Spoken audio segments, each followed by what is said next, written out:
Perkenalkan, saya Yolinda Manatasya Lahi dari kelas 9A.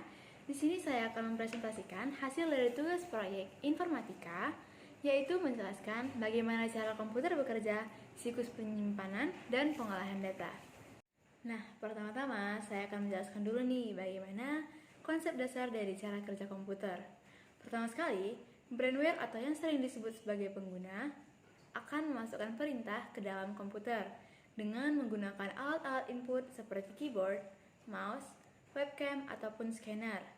Alat-alat inilah yang disebut sebagai input yang berfungsi untuk membantu user dalam memasukkan perintah ke dalam komputer. Kemudian akan ada yang namanya CPU. CPU yang memiliki kepanjangan Central Processing Unit ini berfungsi untuk melakukan pengolahan data menjadi informasi. Dari pengolahan data itu akan keluarlah yang namanya output dan berfungsi untuk menampilkan informasi dari hasil pengolahan data. Terakhir, brainware atau yang sering disebut sebagai pengguna ini akan mendapatkan informasi dari hasil pengolahan data tersebut. Nah, berikutnya, komputer dapat dibedakan menjadi 4 menurut tugasnya masing-masing. Yang pertama adalah input, yang memiliki tugas untuk mengambil data masuk. Yang kedua adalah storage, bertugas untuk menyimpan informasi. Yang ketiga adalah processing, bertugas untuk memproses informasi. Yang terakhir adalah output, yang berfungsi untuk menampilkan informasi atau hasil dari pengolahan data. Nah, simak penjelasan berikut untuk lebih jelasnya. Nah, yang pertama ada input. Input adalah pengambilan data masuk dari perangkat input, sehingga informasi dapat diproses dan disimpan oleh komputer. Nah, perangkat input ini berfungsi untuk memasukkan perintah ke dalam komputer, seperti keyboard, mouse, webcam, kamera digital, ataupun scanner. Nah, yang kedua ada storage. Storage ini adalah proses menyimpan informasi ke dalam komputer. Informasi dapat disimpan ke dalam penyimpanan data primer dan penyimpanan data sekunder. Contoh dari storage, yang pertama ada RAM, flash memory, USB flash drive, HDD, dan lain sebagainya.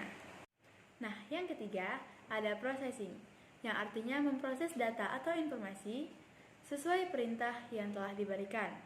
Pemroses data dalam komputer dapat mengubah data dan menjalankan perintah yang sesuai data yang masuk. Contohnya adalah CPU. Yang terakhir adalah output.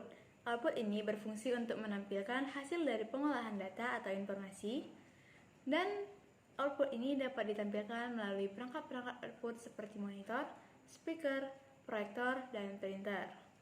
Nah, sekarang saya akan menjelaskan bagaimana sih cara kerja komputer itu. Pertama-tama, semua informasi data dimasukkan ke dalam komputer melalui perangkat input. Kemudian, data input akan disimpan untuk kemudian diproses. Lalu, prosesor atau CPU mengambil informasi dari perangkat memori.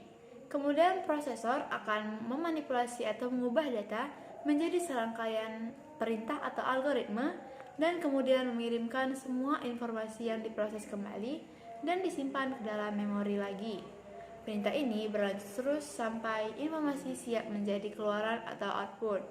Kemudian, komputer akan menampilkan hasil pengolahan data di perangkat output seperti printer, speaker, monitor, ataupun proyektor. Kemudian ada penyimpanan data. Penyimpanan data merupakan proses penyimpanan suatu data dalam bentuk digital yang berupa kode digit ataupun angka. Contohnya seperti hard disk, flash disk, cakram optik, dan floppy disk. Nah, yang pertama ada hard disk. Hard disk adalah perangkat keras yang tertanam di perangkat komputer atau laptop. Karena bersifat permanen, maka data-data yang telah disimpan di dalam hard disk tidak akan hilang meskipun pengguna mematikan perangkat PC mereka. Nah, kemudian ada flash disk. Media penyimpanan berjenis flash disk ini menggunakan kabel interface berjenis USB yang memiliki kepanjangan Universal Serial Bus. Karena itu sering juga disebut sebagai UFD atau USB flash disk, atau sebutan lain seperti thumb drive. Kemudian ada cakram optik. Cakram optik merupakan media penyimpanan data berbentuk cakram tipis yang menggunakan teknologi laser dalam penulisan datanya. CD, DVD, dan BD merupakan contoh dari cakram optik. Proses penyimpanan data dilakukan dengan memanfaatkan berkas laser sehingga data dikonversi secara optik pada lapisan fotosensitif dalam cakram. Yang terakhir ada floppy disk.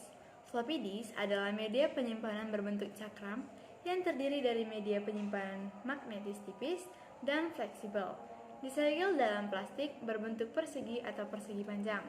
Cakram liuk populer disebut sebagai disket. Sekarang saya akan menjelaskan bagaimana tahap-tahap dari pengolahan data. Tahap dari pengolahan data terbagi dari 6 tahap. Tahap pertama adalah pengumpulan data. Pengumpulan data merupakan tahap awal dalam pengolahan data, yakni mengambil data dari berbagai sumber yang tersedia. Pengumpulan data harus benar-benar akurat dan sesuai dengan kebutuhan pengguna. Tahap yang kedua ada penyiapan data. Pada tahap ini, kita memeriksa kembali keakuratan data, memilih data yang berkualitas, dan manipulasi data ke bentuk yang sesuai untuk pemrosesan atau analisis lebih lanjut. Tahap yang ketiga adalah input data. Pada tahap ini, data dimasukkan ke komputer, dengan kata lain data diubah atau dikonversi ke bentuk yang dapat dibaca oleh mesin, supaya data dapat diproses oleh komputer. Nah, tahap yang keempat ada pemrosesan data. Setelah data dimasukkan ke dalam komputer, lalu dilakukan proses manipulasi data menggunakan metode atau algoritma tertentu dengan menjalankan program atau perangkat lunak pengolahan data. Kemudian tahap kelima ada pengeluaran atau interpretasi data. Pada tahap ini, data selesai diolah menjadi informasi yang lebih bermanfaat bagi pengguna dan dapat ditampilkan secara langsung ataupun tidak langsung.